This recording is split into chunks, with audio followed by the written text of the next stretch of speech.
అయితే ఇక్కడ చాటల వాయనం ఎందుకు ఇవ్వాలి అంటే, చాట అనేటువంటిది మనకి అమ్మవారి స్వరూపంగా చెప్తూ ఉంటాం. అందుకని మనకి దీపావళి రోజు రాత్రి కూడా చాటల మీద శబ్దం చేస్తూ డిమ్ డిమ్ అని శబ్దం చేస్తే ఇంట్లో నుంచి దరిద్ర దేవత వెళ్ళిపోతుంది అంటారు. అంటే చాటలు అనేటువంటిది లక్ష్మీప్రదమైనటువంటిది. ఏ ఇంట్లో చాట శబ్దం అంటే చాట శబ్దం ఎందుకు అవుతుంది? ఖాళీ చాటల్ని ఊపం కదా మనం. ధాన్యం మనకి ఇంట్లో ఉంటేనే చాటల్ని మనం ఉపయోగిస్తాం. అంటే ధాన్యలక్ష్మి ఇంట్లో ఉన్నప్పుడే చాటలకి పని. అంటే ఐశ్వర్యప్రదమైంది కూడా, సౌభాగ్యప్రదమైంది కూడా ఈ చాటలు అని చెప్తారు. అందుకని చాటల్ని తొక్కద్దు అంటూ ఉంటారు. ఆ తర్వాత ఇక్కడ చాటల నోము ఏ విధంగా చేయాలి?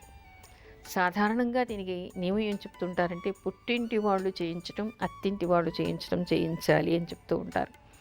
అలాంటి వెసులుబాటు లేనటువంటి వాళ్ళు, అలాంటి వీలు లేనటువంటి వాళ్ళు తమకి తాము కూడా చేసుకోవచ్చు, దోషమేమీ లేదు. అయితే ఏ విధంగా చేయాలి? ఇక్కడ మనకి ఏం చెప్తారంటే, మాఘమాసం నెల రోజులు కూడా మాఘ స్నానం ఆచరించి, అంటే మాఘమాసంలో చాటల నోము చేయటానికి తెల్లవారుజామునే స్నానం చేసి, వీలైతే నదీ తీరంలో స్నానం చేసి, అక్కడ సైకత లింగాన్ని, సైకత పార్వతిని తయారు చేయాలిట, గౌరీదేవిని తయారు చేయాలిట. అంటే ఇసుకతో లింగాన్ని తయారు చేసి దానికి పూజ చేయాలి. షోడశోపచార పూజ పార్వతీ పరమేశ్వరులకి చేయాలి. చేసిన తర్వాత దానికి ఉద్వాసన చేసి మళ్ళీ ఆ నీటిలోని నిమజ్జనం చేయాలి.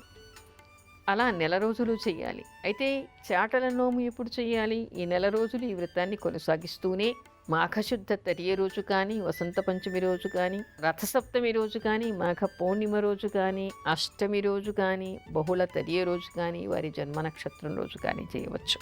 అయితే చేసినప్పుడు ఏ విధంగా చెయ్యాలి అంటే, చాటలు తెచ్చి ఇక్కడ ఎన్ని మనకి 16 వాయినాలు ఇవ్వాలంటే 32 చాటలు కావాలి. ఈ 32 చాటలకి కూడా చక్కగా పసుపు రాచి వాటి మీద శుభకరంగా స్వస్తిక్తో పారాణి పెడతాము. మనం పసుపులో సున్నం కలిపి దానితో స్వస్తిక్ లాగా అన్నిటి మీద వేసి, లేదా పద్మాలలాగా పారాణితో రాసి, అంటే దానికి అలంకారం, చాటలకి అలంకారం చేసి, దాని లోపల నూకలు రాళ్ళు లేనటువంటి బియ్యం, రవికల గుడ్డను పరిచి దాని మీద బియ్యం వేసి, దానిలో అద్దము, దువ్వెన, గాజులు, కుంకుమ, పసుపు ఇలాంటివన్నీ అందులో ఉండాలి. దానితో పాటు పసుపు కొమ్ములు, ఖర్జూర పళ్ళు, ఖర్జూరం అమృత ఫలంగా చెప్తాం, చీర, రవికల గుడ్డ, ఇవన్నీ దానిలో పెట్టి, వాటిలో ఈ మంగళకర ద్రవ్యాలన్నీ పెట్టి, దాని మీద ఒక దక్షిణ కూడా పెట్టి, ఎందుకంటే దక్షిణ లేనిటువంటి దానం నిష్ప్రయోజనం అని మనకి శాస్త్రం చెప్తోంది. అందుకని యథాశక్తిగా అందులో దక్షిణ కూడా పెట్టి, దాని మీద మరొక చాటను బోర్లించి, ఆ తర్వాత అక్కడ గౌరీకి, ఈశ్వరుడికి పూజ చేసి, హారతిచ్చి, నివేదన చేసి, మొదటి వాయనాన్ని ఆ గౌరీదేవికి సమర్పించాలి. సమర్పించి ఇంట్లోని పెద్దవాళ్ళకి కానీ, గురువులకి కానీ, ఇంటి ఆడపడుచుకి కానీ, అంటే సౌభాగ్యవతులైనటువంటి వాళ్ళకి ఈ అమ్మవారికి ఇచ్చినటువంటి వాయనాన్ని వాళ్ళకి ఇవ్వాలి. అమ్మ, అలాంటి వాళ్ళది నిజమైన ప్రేమ కాదు, అది వ్యామోహం. ఎగ్జాక్ట్లీ చిన్నత్త, నిజంగా ప్రేమించుకున్న వాళ్ళు అలా చేయరు.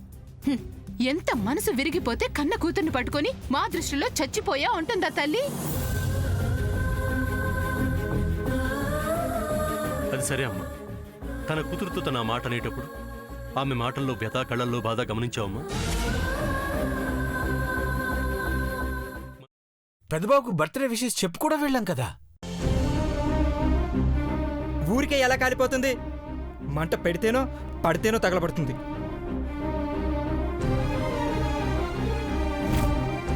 కరెక్ట్ చిన్నబాబు, నీకొచ్చినట్టే నాకు డౌట్ వచ్చింది. పార్వతే షర్టును తగలబెట్టిందనుకుంటా.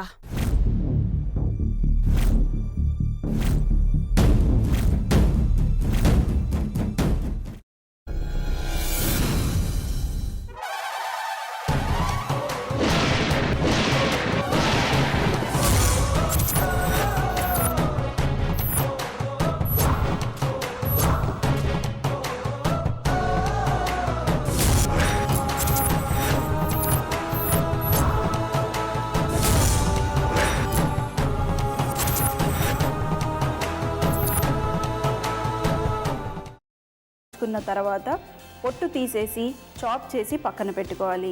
ఒక ప్యాన్లో కొద్దిగా నూనె వేడి చేసి అందులో ఆవాలు, మినప్పప్పు, శనగపప్పు, కరివేపాకు, సన్నగా తరిగి పెట్టుకున్న ఉల్లిపాయలు వేసుకుని 1 నిమిషం పాటు వేయించుకోవాలి. ఆ తర్వాత కాల్చి కట్ చేసి పెట్టుకున్న వంకాయని కూడా అందులో వేసుకుని బాగా మిక్స్ చేసి బౌల్లోకి ట్రాన్స్ఫర్ చేసుకుని అందులో తగినంత చిక్కటి పెరుగు లేదా పల్చటి పెరుగు వేసుకుని మిక్స్ చేసి అన్నంతో కానివ్వండి, చపాతీతో కానివ్వండి సర్వ్ చేసినా చాలా బాగుంటుంది.